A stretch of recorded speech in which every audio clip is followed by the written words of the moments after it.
Onyechi. My suit, my jacket, my designer shirt. God, why? Why is disgrace following me? In the compound, there was a girl. A girl whose presence alone could cause jealousy to rise like gari in hot water. Her name? Amara. Amara was not just fine. She was fine full. Front, loaded like she was carrying national budget. Back, heavy like she was smuggling yam bags. Skin, smooth like she was bathing with cow milk and angel tears. But face, clean like untouched paper. And the worst part? She didn't even try.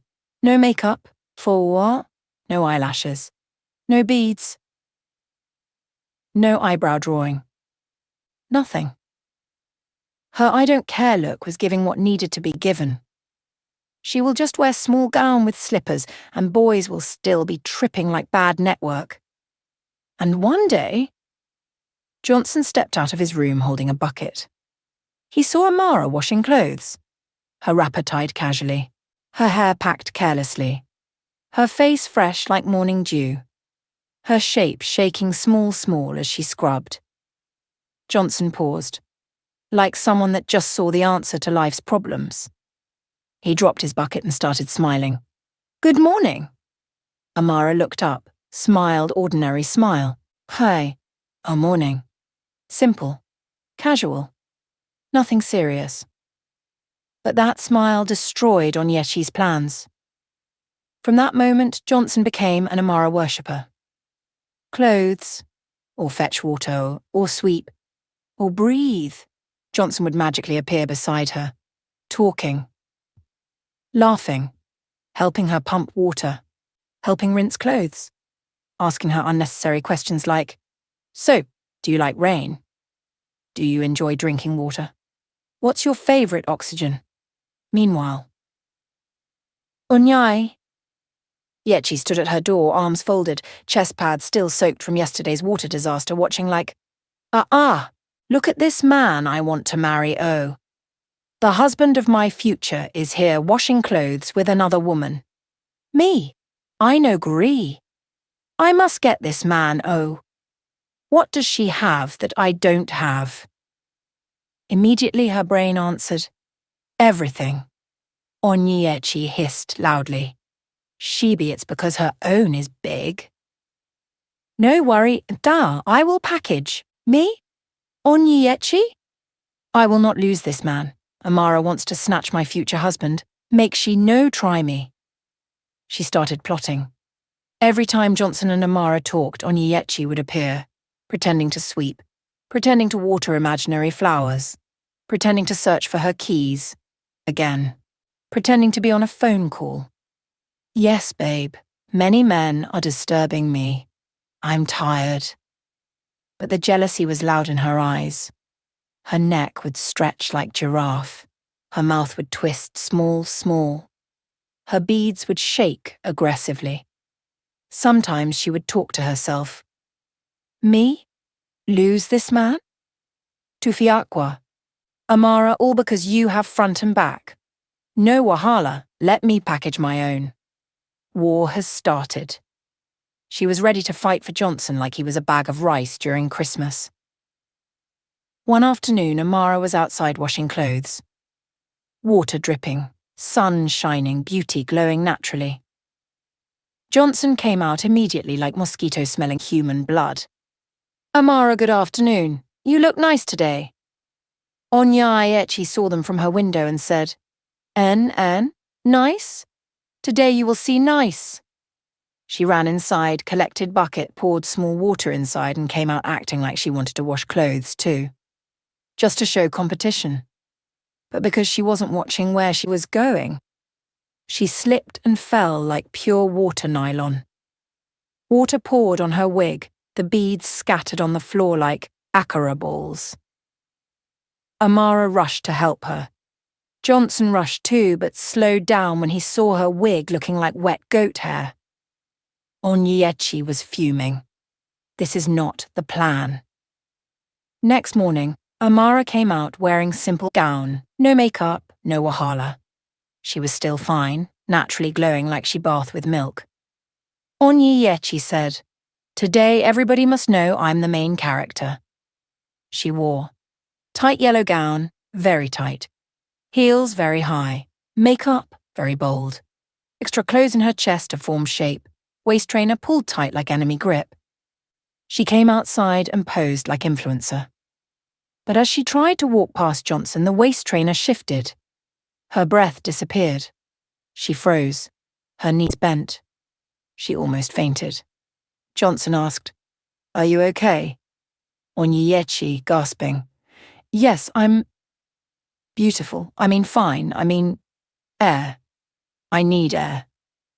She ran inside before she passed out. Amara cooked small jollof rice one day. The smell went far. Johnson helped her carry the pot to her kitchen. Onyiyechi saw it and screamed internally, "Cook, me too, I can cook."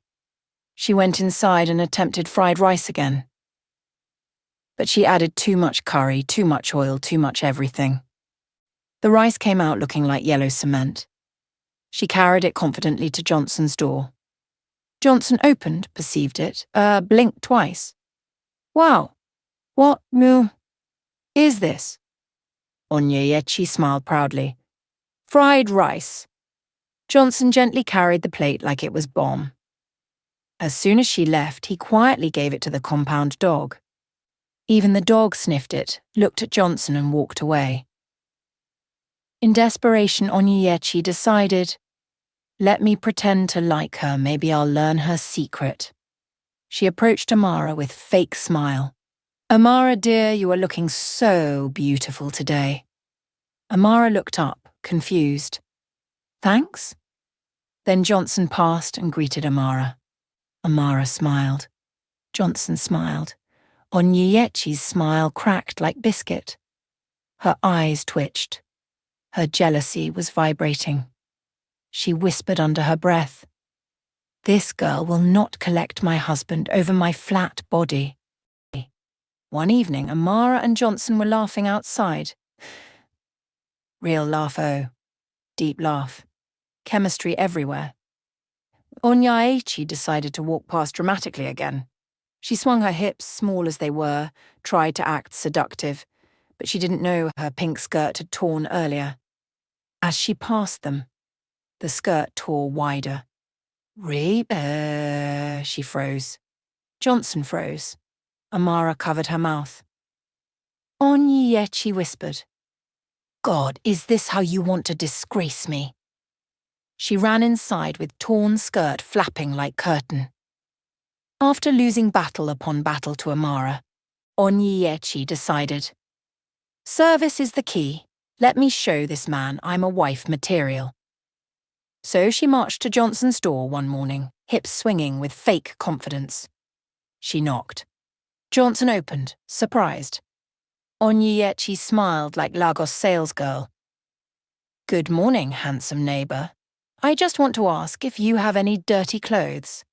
I am washing today, so as a caring neighbour, I say let me assist you." She was expecting, "Oh, Onyiyechi, you're so sweet." But instead, Johnson blinked like confused camera and said, "Dirty clothes? For what?" She giggled.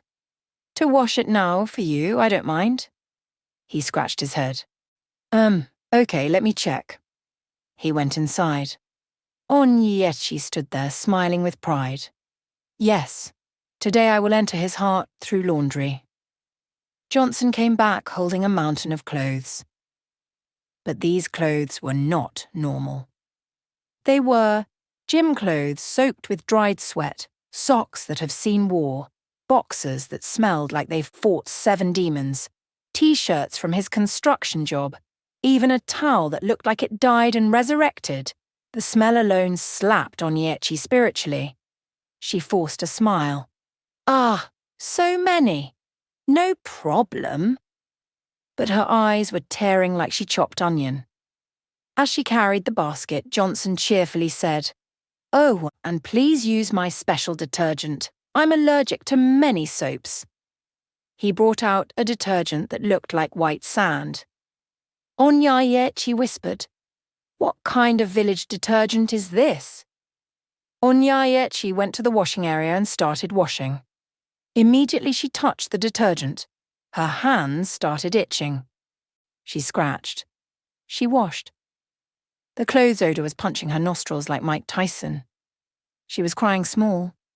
The beads on her wig fell. Her fake chest pad shifted. Her waist trainer started making whistle noise. She was suffering. Then Amara walked by, in her simple gown, glowing like she was smelling good by inheritance. Amara asked, surprised, "Onyechi, Hope Johnson is paying you for this laundry." Onyechi froze. Pay? Pay what? Amara laughed. He has a laundry woman already, oh. He just likes testing people. He wants to know who is desperate. Onyechi's pupils dilated. What? At that exact moment, Johnson came outside, happily on the phone, saying, "Yes, babe, I'm coming to pick you later. No, don't worry, I already dropped my clothes for washing. Someone volunteered." Someone volunteered. And that was when she saw her walk into the compound. A tall, elegant girl with long braids, flawless skin, and shape that could cause accidents. Johnson dropped the phone and ran to hug her. "Babe, I missed you." "Babe? Babe!" Onyechi dropped the bucket in shock. The girl looked at Onyechi, washing the pile of dirty clothes, and asked Johnson, "Who is that?" Johnson said casually, "Oh, she's just the kind neighbour who said she wants to help with my laundry." Girlfriend smiled politely. "Wow, that's sweet." Onyechi felt her soul leave her body. The girlfriend leaned to Johnson and whispered loudly enough, "By the way, the laundry woman said she's coming later to pick up your clothes. Did you keep them aside?" Johnson snapped his fingers, remembering. "Oh, I forgot. I mixed it with the pile that neighbour is washing." The girlfriend gasped. "Ah, those were to be dry cleaned. They are expensive." Johnson shouted, "Onyechi!" Onyechi froze mid-scrub. Soap in her eyes. Hands itchy. Heart shattered. He pointed at the clothes she already dipped inside soap that should never touch water. "My suit, my jacket, my designer shirt." Onyechi whispered, "God, why? Why is disgrace following me?" Not only did she fail to impress, she washed the wrong clothes, used the wrong detergent, and destroyed the most expensive items. And to crown everything, Johnson had a girlfriend the whole time. Meanwhile, Amara was just in the corner sipping Zobo, enjoying live entertainment. After the embarrassing laundry saga, Onyechi carried her bucket, her remaining dignity, and her itchy hands back to her room. She locked her door, closed the curtain, sat on her bed dramatically and said, "God, is it my village people, or am I just not fine enough? Do I need to borrow breast? Do I need to buy bum on credit?" She cried small. Not full crying, just the type where one tear slides down like slow Wi-Fi. For 1 week she avoided Johnson, avoided Amara, avoided everybody. She was tired. Mentally tired. Emotionally tired. Spiritually tired. Even her wig was tired. Then one afternoon something happened. Someone knocked on her door gently. Knock, knock. She opened it slowly, expecting landlord or NEPA official, or maybe Amara coming to mock her again. Instead, she saw Michael.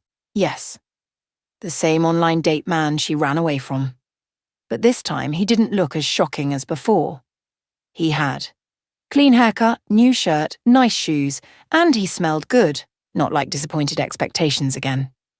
He smiled awkwardly. "Hi, Onyechi. I came to return your handkerchief." Onyechi frowned. "Which handkerchief? And how did you get my address?" Michael smiled and raised a white hanky. "The one you forgot at the restaurant when you ran away." Onyechi was confused. "I didn't forget any hanky." Michael chuckled. "I know, I just needed a reason to come see you." Onyechi froze. "An? Someone is coming to see her? Willingly? Not to complain, not to shout, not to beg for clothes?" She stepped aside and let him in. As they talked, she realised Michael was actually gentle, calm, respectful, funny in a quiet way. Not loud, not fake, not proud. He told her his own side of the story. He wasn't catfishing. He just used an old picture when he had longer hair. She ran off before he could explain. Then he confessed, "I really liked your profile. You were real, funny, and your dance videos were horrible, but cute. I wanted to know you." Onyiechi burst into laughter. For the first time in months, she felt seen. Not for her packaged front, not for her adjusted back, not for her beads or her tight clothes. Just her. The real dramatic overthinking husband hunting her. She asked him, "How did you know where I live?" He rubbed his head shyly. The day I came to apologize at the restaurant, you had written your address on a piece of paper when talking to the waiter. I memorized it." Onyiechi gasped. "So, you were the one who kept dropping oranges at my door every morning?" Michael nodded shyly. "I didn't know what you liked, so I brought oranges, healthy and affordable." "Onya?" Yechi laughed again. They spent time together. She noticed things she never saw when she was chasing fine boys. Michael listened. Michael didn't judge her dreams. Michael asked about her day. Michael fixed her broken curtain hook without her asking. Michael even helped her wash her bathroom because it's too slippery, you can fall. Slowly, Onyiechi felt something growing. Not desperation, not competition. Peace. And peace feels like love. One evening, as they sat outside eating roasted corn Michael bought, he said softly, "I know I'm not the most handsome guy in the world, but with you I feel like the luckiest." Onyiechi blushed real blush, not makeup blush. She whispered, "You're not ugly, oh. I was just blind with frustration." They both laughed until her beads fell off again. Then Michael held her hand gently. And she didn't feel embarrassed. She didn't feel like packaging anything. She felt chosen. She married Michael, not because of pressure, not because of competition, not because of packaging, but because he loved her without her adjusting anything. Front, back, shape, no shape. He loved the whole Onyiechi. And the funny part? Johnson and his girlfriend later broke up. Amara later travelled. But by then, Onyiechi was already enjoying her married life, eating fried rice happily beside a man who saw her worth before anyone else. Morale. Don't judge people by appearance or chase love out of desperation. The right person will value you for who you truly are, not for how you package yourself. If you enjoyed this video, don't just stop here. Hit that notification bell so you never miss any of our new uploads. Thank you so much for watching. Your love and your support means the world to me. I truly appreciate every single one of you. Stay tuned, more exciting videos are coming your way. Much love always.